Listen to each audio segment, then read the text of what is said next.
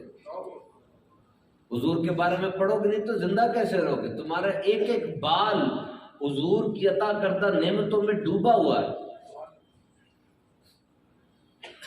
سوچو تو صحیح، آج تک آپ میں سے کسی نے اس بات پہ شکر ادا کیا کہ میں حضور کو امتی بنا کر بھیجا گیا؟ اگر آپ کسی کافر کے گھر پیدا ہو جاتے کیا کر سکتے تھے؟ جو کسی کافر کے گھر پیدا ہوا وہ کفر میں ہی آگے بڑھتا چلا جاتا ہے. دین کی طرف بہت کم لوگ آتے ہیں. کتنے لوگ ہوتے ہیں جو مسلمان ہوتے ہیں آپ کے سامنے؟ بہت تھوڑے سے ہوتے ہیں. اب یہ بارڈر کے پاس ایک ملک ہے اور ایک ہمارا ملک ہے، کرکٹ کا میچ ہو رہا ہے دونوں میں، T20 چل رہا ہے. کتنی ٹینشن ہوتی ہے. یہاں والے تسبیح پکڑ کے بیٹھے ہیں، وہاں والے بتوں کے قدموں میں بیٹھے ہوئے ہیں، اور وہاں والے جیت گئے. اب وہ تو اپنی جیت بت کے لیے کہیں گے نا، بت نے جتا دیا ہمیں. وہ تو کفر میں شدید ہوتے جا رہے ہیں. ایک مجذوب اور ایک اللہ کے نیک بندے گھوڑے پر سوار تھے ٹانگے پہ. وہ جب ٹانگے والا گھوڑے کو زور سے ہنٹر مارتا تو مجذوب بزرگ کہتے ہیں سبحان اللہ. وہ نیک بندے پہلے بیٹھے رہے، 2-3 بار جب ہنٹر پڑا سبحان اللہ کی صدا سنی تو انہوں نے کہا آپ مطلب تعریف کر رہے ہیں، کیا کر رہے ہیں؟ اس کو مار پڑ رہی ہے. وہ کہتے ہیں میں سبحان اللہ اس بات پہ کہہ رہا ہوں کہ اگر اللہ مجھے گھوڑا بنا دیتا تو میں نے کیا کر لینا تھا. میں انسان ہوں، اس بات پہ سبحان اللہ کہہ رہا ہوں. اور اگر تم مسلمان ہوتے لیکن کسی اور نبی کی امت میں ہوتے تو اعزاز سے تو محروم رہ جاتے نا. قیامت کا دن ہوگا، سارے کے سارے امتی ہوں گے. جس طرح آج رائےگنج کے اندر کوئی بڑا ایم پی ایم این اے آ جائے، گاڑیاں رک جاتی ہیں، پہلے اس کی گاڑی کو گزارتے ہیں کہ پروٹوکول ہے. قیامت کے دن سارے روک دیے جائیں گے، ٹھہر جاؤ. جنت میں جائے گی تو پہلے اس نبی کی امت جائے گی. پہلی امتوں میں کوئی گناہ رات کو کرتا تھا، صبح اس کے دروازے پہ گناہ لکھا ہوتا تھا. پہلی امتوں میں کپڑا ناپاک ہو جاتا تھا، اس کو جلا کے پھینکنا ہوتا تھا. یہاں 2 فرشتے ہیں، اگر نیکی کرو گے نیکی والا فرشتہ اس کو 10 گنا بڑھا کے لکھے گا، اور اگر گناہ کرو گے یہ گناہ والا فرشتہ لکھنے لگے گا، اس کو روک دیا جائے گا، ٹھہر جا، ہو سکتا ہے یہ توبہ کر لے. کپڑا ناپاک ہو گیا، 3 بار کپڑے کو دھو. فرمایا اللہ کپڑے کے ساتھ تمہارا دل بھی پاک کر دے گا. پہلے قربانی دیتے تھے، قربانی پہاڑ پہ رکھی جاتی تھی، اوپر سے آگ آپ کو اس قربانی کو اچک لیتی، اب وہ قربانی قبول ٹھہرتی تھی. اور تمہیں کہا گیا بکرا ذبح کرو، سارے کا سارا خود کھا لو، اللہ تعالیٰ تمہاری قربانی قبول کر لے گا. 63 سال کی ظرف عمر ہے. ان امتوں کی عمریں بہت زیادہ ہوتی تھی. صحابہ نے عرض کی یا رسول اللہ صلی اللہ تعالیٰ علیہ وسلم، ان کی عمریں زیادہ تھی، نیکیوں میں آگے نکل گئے، میرے آقا نے لیلۃ القدر عطا فرما دی. ایک رات تمہاری 1000 مہینوں کے برابر ہے. میرے محترم سامعین کرام، قیامت کے دن ہمیں حقیقی اندازہ ہوگا کہ نبی پاک صلی اللہ علیہ وسلم کی شفاعت کتنی بڑی چیز ہے. جب سکی ماں منہ پھیر لے گی. ایک صحابی نے عرض کیا رسول اللہ صلی اللہ تعالیٰ علیہ وسلم، یہ دوستیاں جو ہم دنیا میں کرتے ہیں یہ چھوٹ جائیں گی یا ساتھ رہیں گی؟ حضور نے فرمایا یہ 2-3 مقام ایسے ہیں جہاں پر یہ دوستیاں چھوٹ جائیں گی. عرض کی یا رسول اللہ کون سا مقام ہے؟ کہا جب بندے کو ہاتھ میں نامہ اعمال پکڑایا جائے گا اور جس وقت پل صراط سے گزارا جائے گا. صحابی آگے بڑھ کے کہتے ہیں یا رسول اللہ مجھ سے وعدہ کرے آپ میری شفاعت کرے گا. حضور نے وعدہ فرما لیا. کہا حضور قیامت کا میدان تو بہت بڑا، میں آپ کو کہاں ڈھونڈوں گا؟ حضور نے کہا آ جانا میرے آب کوثر پہ، میں اپنے امتیوں کو کوثر پلا رہا ہوں گا. دیکھو قیامت کے دن بڑے تخت لگے ہوں گے اور ہر نبی اپنے تخت پر بیٹھا ہوگا اپنی شان کے مطابق، لیکن میرے حضور کا تخت خالی ہوگا. صحابہ نے عرض کیا رسول اللہ آپ کا تو تخت سب سے اونچا، سب سے بلند و بالا، انبیاء کے بھی امام ہیں آپ، تو آپ تخت پہ نہیں ہوں گے؟ ارشاد فرمایا نہیں، میں میدان قیامت میں نکلا ہوں گا، میرے امتی بڑے پریشان ہوں گے، ان کی داد رسی کرنی ہوگی. ہر نبی کو ایک دعا دی گئی، نبی کی دعا مقبول ہے لیکن خاص دعائیں دی گئی، ان کا ذکر قرآن میں بھی آیا ہے، اور نبی نے وہ دعا زندگی میں مانگ لی. اب ایک وہ خاص دعا کا کوٹا جو نبی کو دیا گیا. میرے آقا صلی اللہ علیہ وسلم سے عرض کی یا رسول اللہ وہ جو دعا آپ کی آپ نے مانگ لی؟ کہا نہیں، میں نے وہ قیامت کے دن کے لیے اٹھا کے رکھی ہے، جب میرے امتی پریشان ہوں گے میں ان کو جہنم سے نکال کر جنت میں لے جاؤں گا. سوچئے اتنی بڑی نعمت آپ کو ملی ہے. آج کوئی گستاخی کر دے کسی ملک پہ تب تو بڑا ہنگامہ ہوتا ہے اور بڑا دل کے اندر ایک پریشانی سی پیدا ہوتی ہے، لیکن روزانہ آپ کا بانڈ کیا ہے حضور سے؟ مجھے بتائیں کتنی بار دن میں حضور کو یاد کرتے ہیں آپ؟ اور اگر آپ کے گھر یا آپ کی دکان یا آپ کے کاروبار میں حضور شام کے وقت تشریف لے آئیں، کیا آپ ایسے کام کر رہے ہیں کہ حضور کی نگاہ مبارک میں جھانک کے دیکھ سکیں کہ میں آپ کو امتی ہوں اور یہ کام کر رہا ہوں؟ بانڈ کتنا مضبوط ہے اتنا آپ کا ایمان مضبوط. آج میں کسی کرکٹر کا پوچھوں آپ اس کے ریکارڈ بھی گنوا دیں گے. آج کسی اداکار کا پوچھوں 2 سال میں اس کی فلمیں جتنی ہیں وہ بھی گنوا دیں گے. تو اگر میں آپ سے حضور کا تعارف پوچھوں کیا آپ حضور کا تعارف دے سکتے ہیں مجھے؟ وہ کون ہے؟ پرسنالٹی کا انٹروڈکشن ہوتا ہے. بانڈ مضبوط کریں اپنا. روزانہ 12 منٹ حضور کی ذات کے بارے میں پڑھیں. پیارے آقا علیہ السلام کی تصویر بنانا یہ سخت بے ادبی اور حرام ہے. ایسا ہی ہے نا؟ یہ بدتمیزی کرتے ہیں، اس طرح کی گستاخیاں کرتے ہیں، لیکن حضور کی ایک ایک ادا آج بھی سینوں کے اندر اور کتابوں میں محفوظ ہے. حضور کا حسن و جمال، آپ کی سیرت کا کمال، آپ کی ذات کی رفت، آپ کی ہستی کی قدرت، آپ کے مکے کے حالات، مدینے کے حالات، ازواج، غزوات، آپ کی ایک ایک ادا اس طرح سے محفوظ رکھی گئی کہ انسان حیران ہو جاتا ہے. حضور گھر تشریف لائے، بی بی عائشہ صدیقہ کا حجرہ تھا. بی بی عائشہ سے ارشاد فرماتے روٹی گری ہوئی تھی، روٹی اٹھائی اور کہا عائشہ یہ نعمت ہے، جس قبیلے سے چلی گئی بھاگ کے واپس نہیں آئی، اس کی قدر کرو. مجھے بتائیے 1400 سال پہلے ایک شوہر اپنی زوجہ سے اکیلے کمرے میں ایک بات کر رہے ہیں، اور میں آپ کو 1400 سال بعد وہ بات بتا رہا ہوں یہاں رائیونڈ کے اجتماع میں. نہ اس دور میں کوئی سی سی ٹی وی کیمرہ ہے، نہ اس دور کے اندر کوئی ہارڈ ڈرائیو ہے، نہ کوئی اس طرح ڈیٹا سٹوریج میکینزم ہے. بتائیں یہ معجزہ نہیں تو اور کیا ہے؟ حضور کی ایک بات ہوتی ہے، اس میں سارے مسائل کا حل موجود ہوتا ہے. آج ساؤتھ افریقہ کے اندر ڈے زیرو منایا جاتا ہے. یہ وہ دن ہے جب پانی صرف پینے کے لیے استعمال کرنا اور کوئی کام پانی کا نہیں ہوگا، کیونکہ ساؤتھ افریقہ میں پانی ختم ہو گیا ہے. ابھی سیلاب آئے، پاکستان میں بہت زیادہ پانی آ گیا، اور یورپ کے اندر پانی نہیں ہوا. کئی قحط کے شکار ہو گئے. ایسی ایسی جھیلیں تھیں جو تاریخ میں کبھی سوکھی نہیں تھیں، وہ سوکھ گئی اور اس کے اندر سے عجیب عجیب بیماریاں نکل رہی ہیں. اور پانی کا قحط کتنا خطرناک ہے. آپ میں سے جو لوگ اس بات کو جانتے ہیں کہ رائیونڈ میں پہلے کتنی کھدائی کرتے تھے تو پانی نکل آتا تھا، اب کتنی کھدائی کریں تو نہیں نکلتا. اور دیکھیں پانی کا قحط بہت اہم ہے. We must look at that.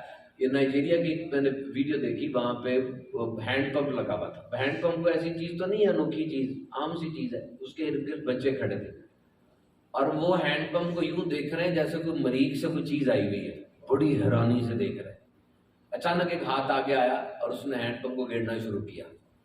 ابھی بھی دیکھ رہے ہیں، جیسے پانی نکلا وہ لپکے اس کی طرف with joy and extreme euphoria، بڑے enthusiasm کے ساتھ. تو پھر ایک مائک آ گیا، اس نے بچے سے پوچھا یہ کیا ہے؟ بچہ کہتا ہے یہ وہ ہے جس کا 1 گیلن لینے کے لیے میری ماں روزانہ 6 میل پیدل چلتی ہے. اور یہ پانی کے قحط کو دیکھیے، میرے آقا علیہ الصلوۃ والسلام کا ایک ارشاد ہے. آپ گزر رہے تھے، ایک صحابی وضو کر رہے ہیں، حضور نے فرمایا یہ اسراف کیسا ہے، یہ ضیاع کرنا کیسا ہے؟ صحابی نے کہا رسول اللہ وضو میں بھی اسراف ہے؟ میرے آقا نے فرمایا ہاں، چاہے تم نہر کے کنارے ہو، وضو کر رہے ہو، اسراف نہیں کرنا، ضائع نہیں کرنا. نبی پاک صلی اللہ علیہ وسلم کی ذات میں ہر مسئلے کا حل موجود ہے. ہمیں پڑھنا چاہیے، خوب خوب پڑھنا چاہیے، وقت طے کر کے پڑھنا چاہیے، اور پڑھنے کے ساتھ ساتھ سننا بھی چاہیے. میرے آقا علیہ السلام نے کس انداز سے اپنے صحابہ کی تربیت کی. میرا پچھلے دن ایک لیکچر تھا ٹیچرز ٹریننگ میں ملتان کے اندر، بہاؤدین ذکریہ یونیورسٹی میں، ایگریکلچر ڈپارٹمنٹ کے اساتذہ تھے. میرا یہ موڈ بنا کہ نبی پاک صلی اللہ علیہ وسلم جیسا معلم کوئی نہیں ہے، آپ کو معلم انسانیت کہا جاتا ہے. تو حضور کا طریقہ کیا تھا تربیت کا؟ سب سے پہلی بات تو یہ کہ حضور کی تربیت جیسی تربیت کوئی نہیں ہو سکتی. حضور کی تربیت جیسی تربیت کوئی نہیں ہو سکتی، کیونکہ جب بھی کوئی اسکول کالج یونیورسٹی ہوتی ہے وہاں کیا تربیت ہے، کیسی ایجوکیشن ہے، کیسی تعلیم ہے، اس کا انحصار وہاں کے بچوں پر ہے کہ وہاں کا طالب العلم کتنا ذہین ہوا، کیا اس نے عہدہ حاصل کیا، کہاں سے پڑھ کے آیا؟ جی میں فلاں کالج سے پڑھ کے آیا ہوں. آج کیا کر رہے ہو؟ میں بہت بڑا بیوروکریٹ ہوں، میں بہت بڑا ڈاکٹر ہوں. تو آج تمہاری یو ٹی صرف انجینئر بنا رہی ہے، آج تمہارا کنگ ایڈورڈ میڈیکل یونیورسٹی صرف ڈاکٹر بنا رہی ہے، آج eastern C F E scan صرف سی اے بنا رہے ہیں.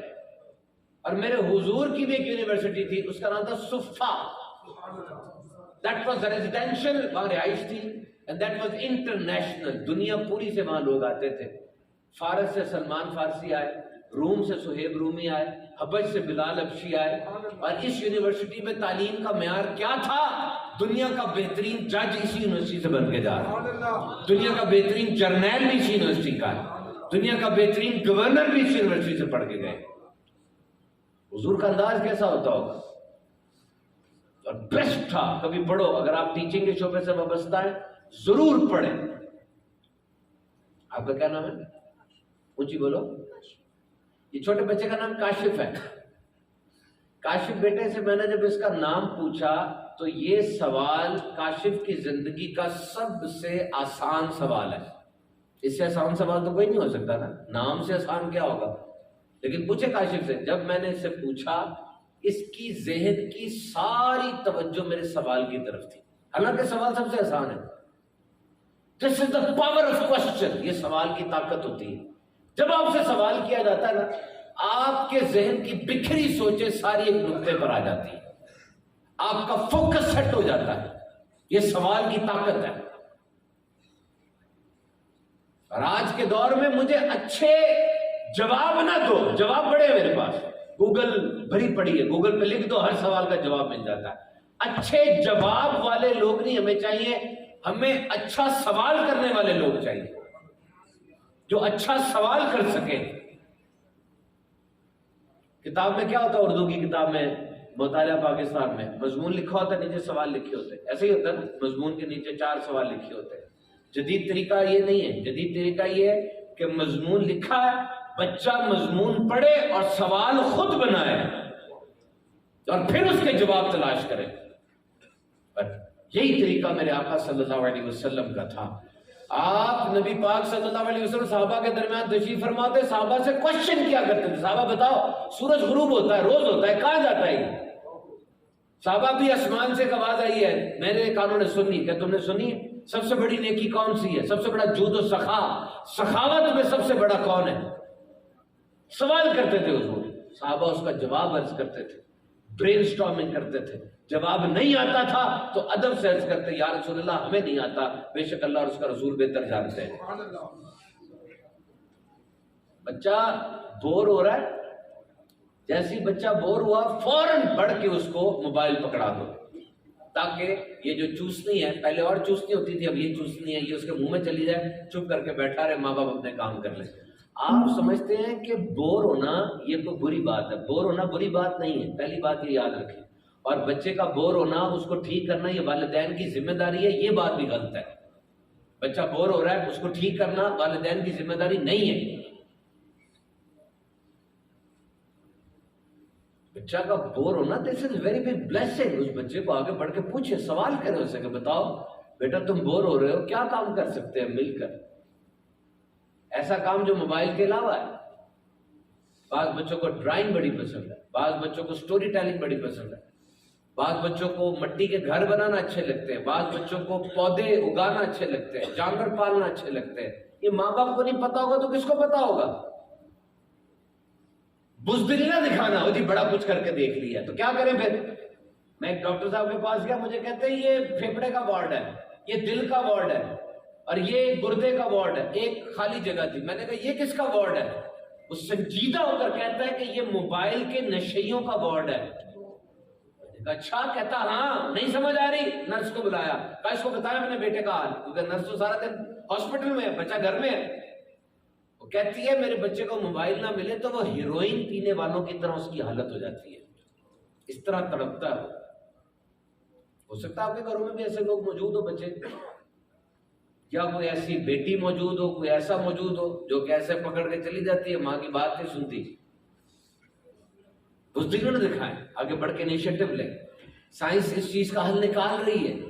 بچے کو سٹوری ٹیلنگ سنائے، بچے کو بٹھا کے کہانی سنائے. کہانی یہ بڑی اہم ترین چیز ہے. قرآن مجید میں کہانیاں موجود ہیں. حضرت یوسف علیہ السلام کے قصے کو احسن القصص، بہترین قصہ فرمایا گیا. کہانی کا امپیکٹ ہوتا ہے انسان کے اوپر. کہانی پہلا ہنر تھا جو دنیا میں آیا. جب آگ ایجاد ہوئی تب دن کی دورانیاں بڑھ گیا. پہلے جب اندھیرا ہوتا تھا، جیسے ہی سورج غروب ہوا دن ختم ہو گیا. جب آگ ایجاد ہوئی سب سے پہلے کیا چیز ہوئی کہ دن کا دورانیہ بڑھ گیا. اب آگ جلا لی، لوگ سب بیٹھ جا کرتے تھے، کہانی سنایا کرتے تھے. Story telling it's an art. مجھے کسی نے اگر کہا کہ ہم نے پچھلے ہفتے 10 لاکھ روپے کمایا، میں نے کہا مجھے یہ نہ سناؤ 10 لاکھ روپے کمایا، مجھے کہانی سناؤ کس طرح کمایا 10 لاکھ. کہانی کی صورت میں بتاؤ کدھر گئے، کس طرح بات کی، کیا تھا وہاں پر، کیا چیز شیئر کی. Tell me the story. اور بچے کے لیے کہانی ایک بند محل کی طرح ہوتی ہے، بند صندوق کی طرح.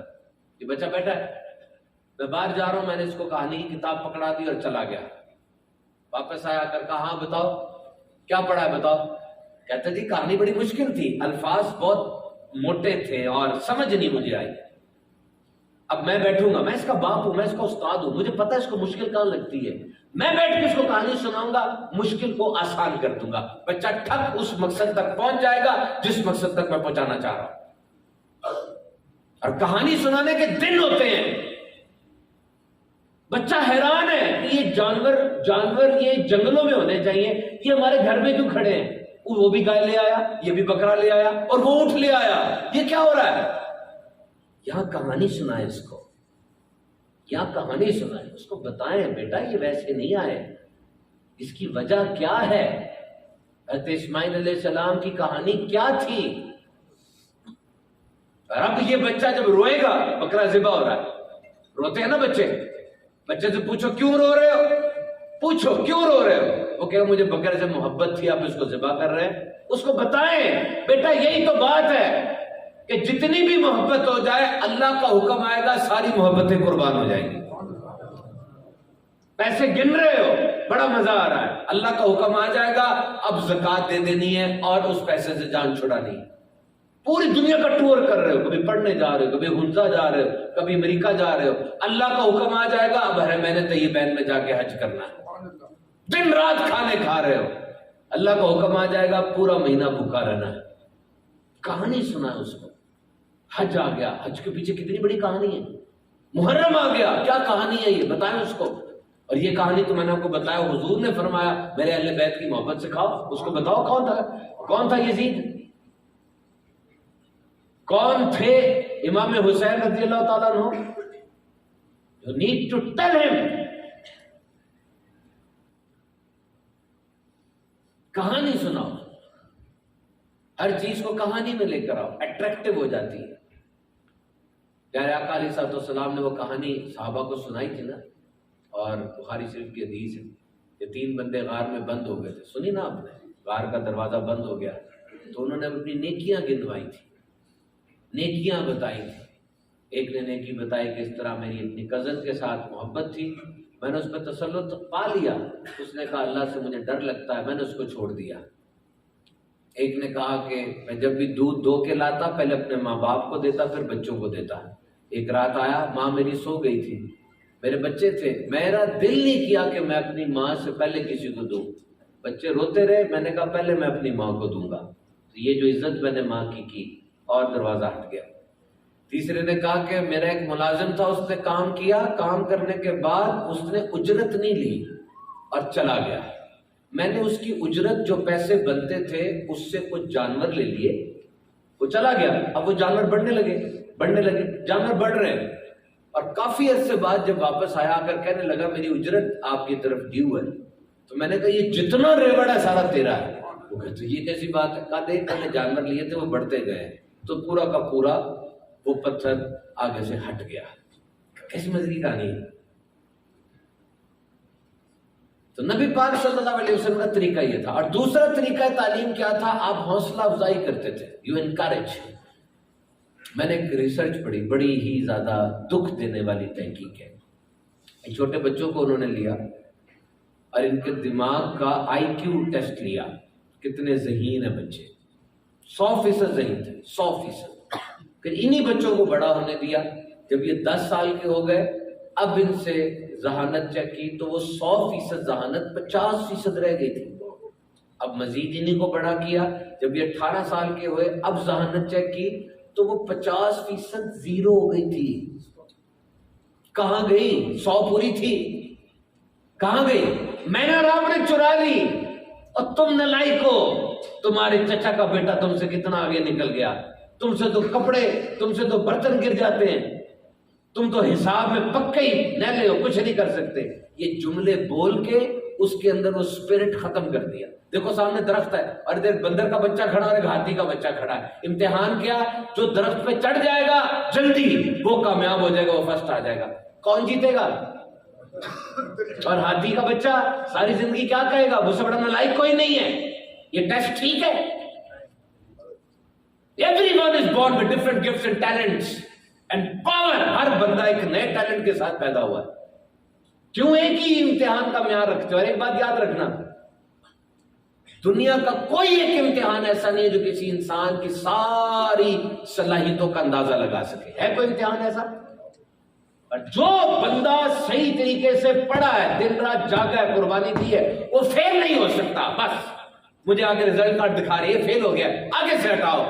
اگر اس نے محنت کی ہے، فیل نہیں ہو سکتا. ہاں، اس کی یہ محنت اس امتحان میں کام نہیں آئی تو دنیا میں اور بھی بڑے امتحان ہیں. اللہ کا نام ہے خبیر، خبر رکھنے والا. اللہ خبر رکھنے والا.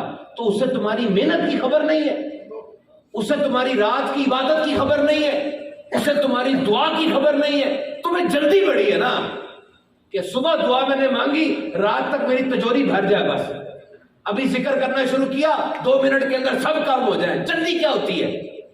انسان کی المناک فطرتوں میں سے ایک فطرت یہ ہے کہ جب اس کو کوئی چیز مکمل مل جاتی ہے وہ قدر کھو دیتا ہے. جب قربانی کے بعد ملتی ہے اس کو قدر آتی ہے. 9 ماہ زندگی موت کی کشمکش میں رہتی ہے عورت، اور پھر اس کو میوہ ملتا ہے. اب اس کے قدموں تلے جنت ہے. وہ ہماری دادی نانی ہوتی تھی نا، اتوار کا کھانا ہفتے کی رات کو بنانا شروع کرتی تھی، اس کو مسالہ لگاتی تھی اور آرام سے پکنے دیتی تھی، اس کا ذائقہ آتا تھا. آج پیزا اٹھاؤ اور مائکرو ویو اوون میں رکھو نا، نکالو تو بیچ میں سے انگلی مارو، وہ ٹھنڈا ہوتا ہے، نہیں پکا ہوتا صحیح. ہر چیز فاسٹ اچھی نہیں لگتی. It takes time. Big things takes time. ہر بڑی چیز وقت لیتی ہے تھوڑا سا. جلدی نہ کرو پلیز. اگر آپ ہسپتال کے ایمرجنسی وارڈ میں ڈاکٹر یا نرس ہے نا، پھر ضرور جلدی کرے، بندہ مر جائے گا. ورنہ جلدی نہ کرے، آرام سے پکا کر کھائے. آج لاہور کا وہ ڈاکٹر جس سے ٹائم لینے کے لیے 3 ماہ پہلے آپ کال کرتے ہیں، پھر بھی ٹائم نہیں ملتا، پھر سفارشیں ڈالتے ہیں، پھر جا کے اس کو 10 منٹ اس کے ملتے ہیں. آپ کے خیال میں کوئی جادو کی چھڑی اس کے اوپر گری تھی تو اتنا بڑا ڈاکٹر بنا ہے؟ 25 سال کیسا رگڑا لگا اس کو، اور آج وہ اس لیول پہ پہنچا ہے کہ آپ اپنا آپ اتار کے، قمیض اتار کے لیٹ جاتے ہیں اس کے آگے، مجھے چیرو، مجھے کاٹو. یہی کہہ رہے ہیں نا اس کو، پکڑو چھری مجھے کاٹو. ہنر ہے اس کا، ٹائم لگتا ہے. کبھی بھی اپنی زبان سے بچے کو ڈسکریج نہ کرے، کبھی بھی ڈسکریج نہ کرے. بچے کی بات سنیں، دیکھیں، اگلے امتحان کے لیے تیار ہونے دیں. ایک اسٹوڈنٹ مجھے کہتا ہے کہ بڑا میں نا ڈر رہا ہوں، پیپر آنے والے ہیں، بہت ڈر لگ رہا ہے مجھے، پتہ نہیں کیا ہو جائے گا کیا ہو جائے گا. میں نے اس کو بتایا، میں ٹوبا ٹیکسی میں بیان کرنے گیا تھا، رات کو بیان کیا، میں واپس آ رہا تھا، بہت بڑا اجتماع ہوا. صبح جب گھر کے قریب پہنچا، میری امی نے مجھے فون کیا. امی نے کہا بیٹا گھر نہیں جانا، شالیمار اسپتال آ جاؤ. مجھے کچھ نہیں پتا، قطعاً نہیں پتا. میں شالیمار اسپتال چلا گیا. سامنے میرے والد صاحب آخری سانسیں لے رہے تھے. میں نے ابو کو ہاتھ میں پکڑا، میرے ہاتھوں میں ان کا دم نکل گیا. میں نے اس لڑکے سے پوچھا اس سے زیادہ مشکل امتحان ہے وہ؟ اس سے زیادہ مشکل تو نہیں ہے؟ کہتے نہیں اس سے زیادہ مشکل تو نہیں ہے. میں نے کہا یونیورسٹی کے اندر تو پہلے تیاری ہوتی ہے پھر امتحان لیا جاتا ہے، زندگی پہلے امتحان لیتی ہے. اور اب کہتی ہے سبق لینا تو لو، نہیں لینا تو نہ لو، امتحان تو رہیں گے. خوش اور غمگین آدمی میں فرق کیا ہے پتا؟ غمگین آدمی کو دکھ وغیرہ آتے ہیں، نہیں، دکھ سب کو ہی ہے. فرق ریکوری کا ہے. خوش آدمی ہوا جو کہ مشکل لمحات سے جلدی باہر آ جاتا ہے، اور غمگین آدمی ہوا جو مشکلوں سے دوستی کر لیتا ہے اور دل میں غم بٹھا کے رکھتا ہے اور سب کو بھی غمگین کرتا ہے. نبی پاک صلی اللہ علیہ وسلم کی زندگی کو دیکھیں، 63 سال کی زندگی صرف، اور اس زندگی میں بہترین کے بھی بہترین کمال ترین کام ہوئے. ہر چیز کا لیول سیٹ ہوا.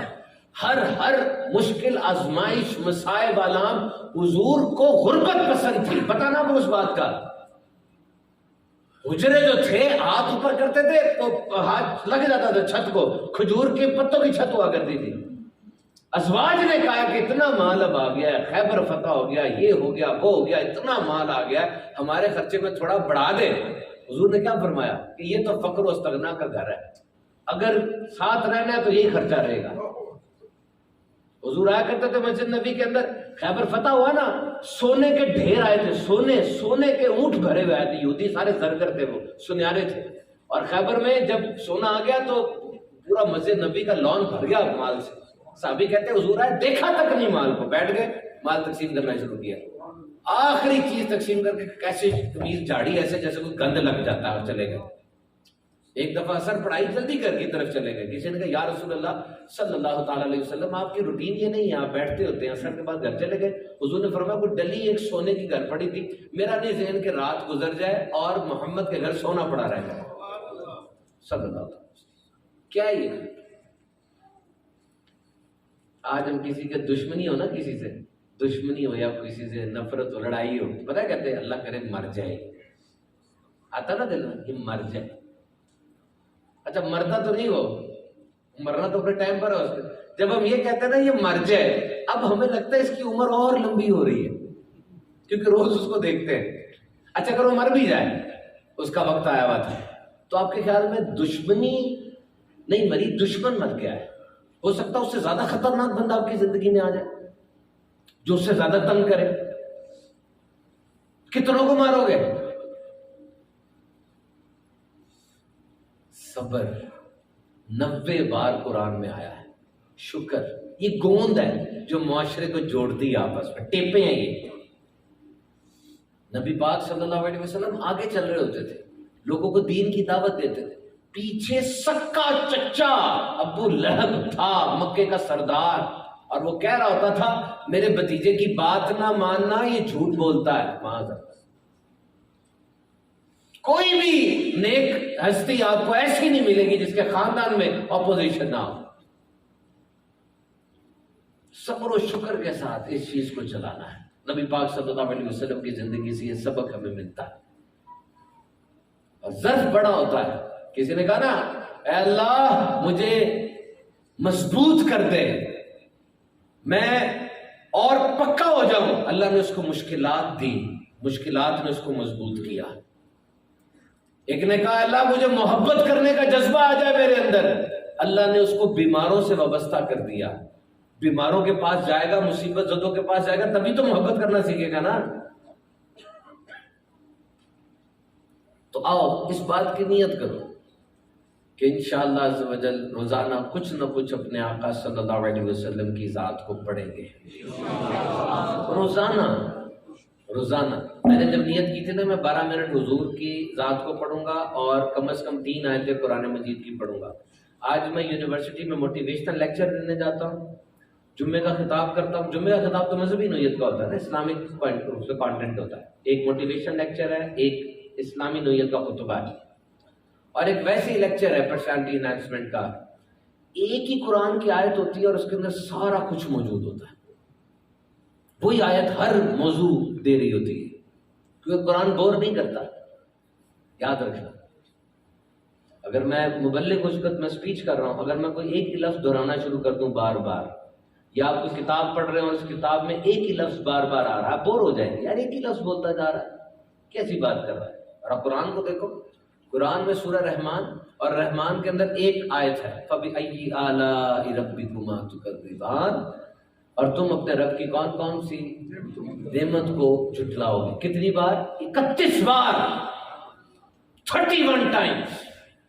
بور ہوتا ہے انسان؟ نہیں, ہر دفعہ جھکتا چلا جاتا اس کا سر. اپنے منہ سے کہتا ہے الحمدللہ, کو سارے الحمدللہ.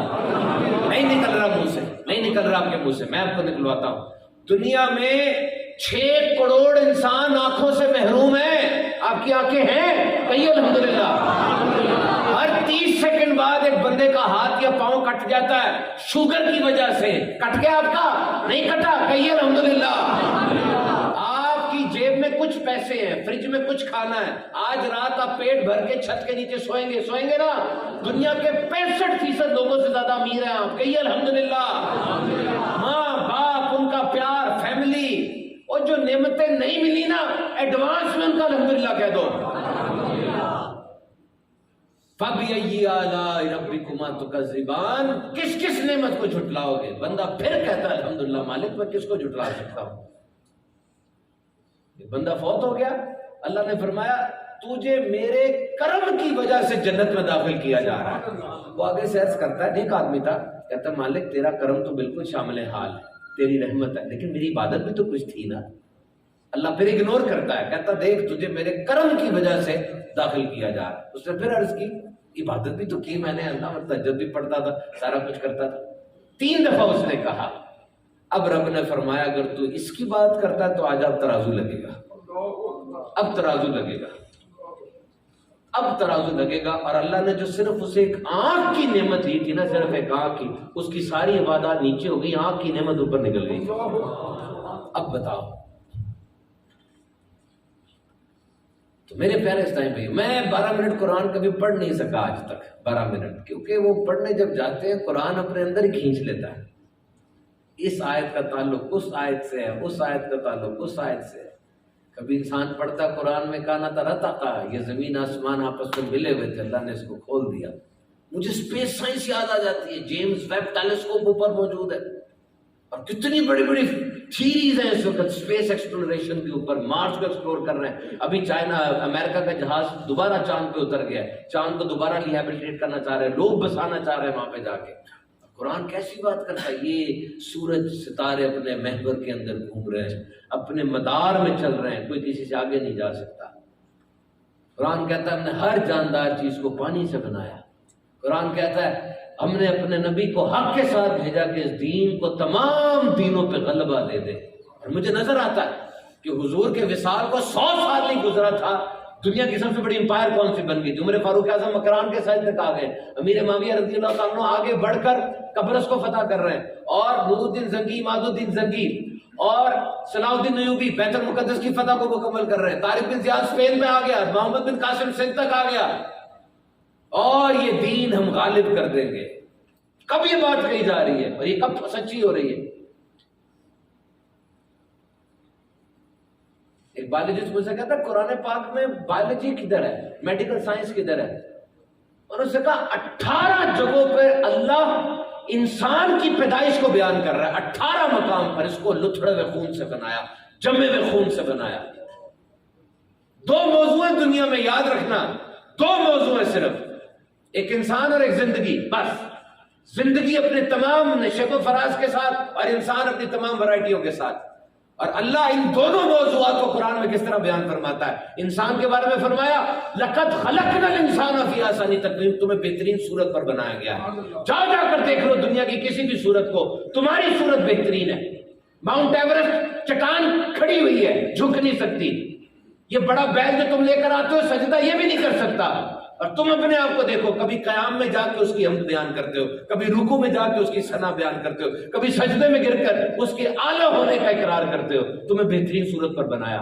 اور زندگی کے بارے میں فرمایا قرآن میں، اور یہ زندگی نہیں مگر کھیل تماشا، ختم کر دی بات۔ اور یہ زندگی نہیں مگر کھیل تماشا، جو کھیل تماشے میں لگ گیا تباہ ہو گیا۔ قرآن پڑھیں، آپ کو اندازہ ہوگا رب کے کلام میں کتنی ڈیپتھ ہے، مزہ آ جاتا ہے، انسان قرآن پڑھتا چلا جاتا ہے۔ تو میرے محترم سامعین کرام، بیان کو سمیٹتے ہیں، اچھے لوگوں کی صحبت اختیار کریں۔ یہ جتنی باتیں میں نے کہیں آپ کو، اگر آپ اکیلے کرنے جائیں گے نا، میں آپ کو صحیح کہہ رہا ہوں، تھک جائیں گے آپ نیت کریں گے پھر ٹوٹ جائے گی نیت، پھر نیت کریں گے اور ٹوٹ جائے گی، اور اس طرح انسان کے حوصلے پست ہوتے ہیں۔ جب وہ اپنے سے کیے وعدے توڑتا ہے نا، اس کی شخصیت بکھر جاتی ہے۔ نیت کی آج نماز پڑھنا شروع کروں گا، آج درود پاک پڑھوں گا آج سے، اس کا داغ جذبے میں ہے نا، دل چاہ رہا ہے نا کچھ کرنے کو۔ یہ انسان کی نیچر ہے، یہ کوئی اچھوتی بات نہیں کر رہے، ظاہر بات اتنے عرصے سے بیٹھے ہوئے آپ، میں نے بات کی ہے، دل چاہ رہا ہے۔ When intention is hot and emotions are strong, it's a time to act۔ جب نیتوں میں ابال آیا ہو اور جذبات میں گرمی ہو، یہ وہ وقت ہوتا ہے جب آگے بڑھ کے کام کرنا ہوتا ہے، کیونکہ گرمی ختم ہو جائے گی، 1 ہفتے بعد آپ کو یاد بھی نہیں رہے گا بیان کیا ہوا تھا۔ یہ وقت ہے اٹھ کے عمل کریں، نیک بندوں کی صحبت میں آ جائیں۔ 5 نمازی آپ کے دوست ہیں، انشاءاللہ چھٹے نمازی آپ ہوں گے۔ 5 درود پاک پڑھنے والے آپ کے دوست ہیں، چھٹے درود پاک پڑھنے والے آپ ہوں گے۔ اور اس کا الٹ بھی ہے، 5 شرابی آپ کے دوست ہیں، اگر آپ شراب نہیں بھی پیئیں گے نا، بدنام ہو جائیں گے کہ شرابیوں کا دوست ہے یہ اس طرح چلتا ہے۔ اللہ کے نیک بندوں کی نظروں میں رہا کریں، ان کے پاس آتے جاتے رہا کریں، جذبہ ملتا ہے۔ کسی نے بڑی پیاری بات کہی، غور سے سننا، کہتا ہے اللہ کے دوست نے دیکھ لیا تو یہ ابتدا ہو گئی. اللہ کے دوست نے دیکھ لیا تو ابتدا ہو گئی، اور اللہ کے دوست نے دل میں بٹھا لیا یہ انتہا ہو گئی. اب یہ ابتدا سے انتہا کا جو سفر ہے یہ کوئی ایک پلک جھپکنے میں طے کر لیتا ہے، اور کسی بیچارے کو ساری زندگی لگ جاتی ہے، طے نہیں ہوتا. کوئی نہ کوئی تعلق رکھے. الحمدللہ دعوت اسلامی آج دنیا بھر میں قرآن و سنت کا جس طرح پیغام عام کر رہی ہے. دعوت اسلامی کے اس وقت 6000 مدرسے، ان 6000 مدرسوں میں تقریباً 2,70,000 بچے قرآن کی تعلیم فری حاصل کر رہے ہیں. دعوت اسلامی کے جامعات ہیں جس میں درس نظامی کرایا جاتا ہے، مساجد بن رہی ہیں، دعوت اسلامی کا مدنی چینل، سوشل میڈیا، کتنا کچھ ہے. بیسیکلی ہم یہ مسجد مدرسے والی تحریکیں ہیں، لیکن پھر سیلاب آ گیا، عوام کا ہم پہ بھروسہ تھا. جب ہم چیف منسٹر پنجاب کے پاس گئے، انہوں کو بتایا کہ اس طرح ہم کام کر رہے ہیں، تو انہوں نے کہا آپ سارے کام کر رہے ہیں سیلاب کا، آپ کے پاس کیا خاص بات کیا ہے؟ آپ نے ان کو بتایا. انہوں نے کہا دیکھیں 5 لاکھ ورکر ہمارا پہلے میدان میں موجود ہے. جو گوٹ سندھ کا ڈوب گیا، جو گاؤں کے پی کے کا تباہ ہو گیا، اس گاؤں گوٹ میں مسجد ہم نے بنائی ہے، اندر رہنے والے لوگ موجود ہیں ہمارے.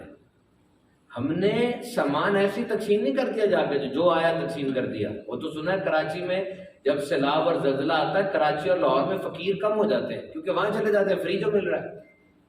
ہمارے پاس لسٹیں تھیں، گودام کے اندر گیا سامان، 2.5 ارب روپے کا سامان تقسیم کیا ہے. 2.5 ارب روپیہ. پاکستان ایئر فورس کے ساتھ کولابوریشن رہی ہے. C-130 جہاز روزانہ 15 ٹن لوڈ لے کے ہمارا اڑتا رہا، جا کے جیکبا باغ میں ٹیلر سندھ کے اندر تقسیم کر کے آتا رہا. دعوت اسلامی کی کیا ہی بات ہے. تو میرے محترم سامعین کرام، آپ بھی اٹھیے، دعوت اسلامی کا ساتھ دیجیے. آج شیخ طریقت امیر اہل سنت حضرت علامہ الیاس قادری صاحب نے جس طریقے سے یہ پیغام پہنچایا، پھیلایا، یہ اللہ کا کرم ہے. عام طور پہ بندہ جو کام کرتا ہے نا اس کے مرنے کے بعد یاد کیا جاتا ہے، لیکن یہ آپ کے لیے اتنی بڑی سعادت ہے، اللہ تعالیٰ کا آپ پہ ایسا کرم ہے کہ اپنی زندگی میں ہی آپ نے اپنے اس بوٹے کو پھل دیتے ہوئے دیکھا ہے. بہت بڑی بات ہے. دعوت اسلامی کے ساتھ آپ تعاون کیجئے. اتنی بڑی پکچر ہے دعوت اسلامی کی، میں نے آپ کو بتائی. آپ اپنے آپ پہ طے کیجئے میں کیا تعاون کر سکتا ہوں. ایک عالم دین، اس پہ 7-8 لاکھ روپے کا خرچہ آتا ہے پوری درس نظامی کا. اور عالم کی ضرورت تو سب کو ہے. ڈاکٹر کی ضرورت کب ہے؟ جب بیمار ہو گئے. انجینئر کی ضرورت کب ہے؟ جب پروجیکٹ چاہیے. لیکن ڈاکٹر کی ضرورت تو ہر وقت ہے، عالم کی ضرورت تو ہر وقت ہے. ہمارے ڈاکٹر صاحب جناح اسپتال کے تھے، وہ انگلینڈ چلے گئے. اب انگلینڈ میں کوئی مر جائے تو زمین خریدیں قبر کے لیے تو بڑی مہنگی زمین ہے. تو وہاں کیا طریقہ ہے کہ جی بڑا سا اوون لگا ہوا ہے، لاش کو اس اوون کے اندر رکھ دو، وہ اوون کے اندر 200 ڈگری گرمی ہے، وہ اس کو جلا دیتی ہے اور لاش ساری راکھ بن گئی. راکھ بن گئی، اب وہ اٹھا کے راکھ دیتے ہیں، یہ تمہارا ابو لے جاؤ. یا کتنا بڑا ڈرم ہے اس کے اندر تیزاب ہے، وہ ساری لاش اس تیزاب کے اندر ڈال دی، وہ اندر ہی ختم ہو گئی. اب وہ اوون جو ہے جس کے اندر لاش کو ڈالنا ہے، وہ اوون بڑا حساس، بڑا سینسیٹیو. اس میں کوئی لوہا کوئی میٹل چلا گیا تو وہ خراب ہو جائے گا. اب مردہ کے جسم میں لوہا تو ہو سکتا ہے نا، ٹانگ کے اندر لوہا ہے، راڈ ڈلا، کوئی ایکسیڈنٹ ہوا ہے، کوئی دانت نکلی ہوتے ہیں. تو ڈاکٹر صاحب کا کام کیا ہے جی، انہوں نے پہلے لاش کو کلیئر کرنا ہے کہ جی کوئی لویا شویا نہیں ہے اس کے اندر، ڈال دو اوون میں. اب وہ کلیئر کر دے گا، 200 پاؤنڈ اس کو مل جائیں گے. ہمارے ڈاکٹر صاحب لاہور سے گئے تھے، ان کو لگا یہ کام میں کوئی خرابی ہے، یہ صحیح نہیں لگ رہا. انہوں نے فون کیا اور پوچھا یہ صحیح ہے؟ انہوں نے کہا نہیں، کافر کی لاش کو بھی جلا نہیں سکتے. انہوں نے سارے پیسے واپس کیے، کہا یہ کام میں نہیں کروں گا جس کی اجازت میرا اللہ نہیں دیتا. عالم کی ضرورت سب کو ہے. دعوت اسلامی نے اس سال 1300 عالم دین بنائے. اور عالم دین ایک تو ہے نا کہ وہ ویل ورسڈ ہے عربی میں اور مسائل میں، فقہ میں، نہیں، اس کے ساتھ ساتھ ہمارے علماء، ہم نے ان کو انگلش ٹریننگز کروا رہے ہیں. برلٹس جو کہ پورے پاکستان کا سب سے زیادہ اہم ادارہ ہے انگریزی سکھانے والا، 60,000 روپے ایک بچے کا لیتے ہیں انگریزی سکھانے کے لیے وہ، اور پکا ماہر بنا دیتے ہیں. ہمارے ان سے بات ہوئی، الحمدللہ انہوں نے ہمیں 5,000 روپے میں ایک بچہ دیا، اور یہ ہمارے جامعات میں انگریزی سکھائی جاتی ہے، بچوں کو آٹو کیڈ سکھایا جاتا ہے تاکہ وہ نقشے بنائے مساجد کے، عالم میں خود نقشہ بنائے، خود ہی مسجد چلائے۔ دعوت اسلامی کا ماحول ہے۔ دعوت اسلامی کے تحت عطیات مہم جاری ہے ٹیلی تھون کی، اس میں اپنا حصہ ڈالیں، ایک یونٹ 10,000 روپے کا، انشاءاللہ آپ کی یہ حصہ جو ہے یہ دعوت اسلامی کے مدنی مرکز میں جائے گا اور اس کا فائدہ ہوگا۔ 25، 26، 27 نومبر کو 3 دن کے مدنی قافلے سفر کریں گے جامع مسجد فیضان ابراہیم مین بازار رائے سے۔ مدنی قافلوں میں سنتیں سیکھی اور سکھائی جاتی ہیں، اچھے انداز سے مسلمان کا دن گزرتا ہے۔ اللہ تعالیٰ کی بارگاہ میں دعا جو کچھ سنا عمل کی توفیق عطا فرمائے، آمین بجاہ نبی امین صلی اللہ علیہ وسلم۔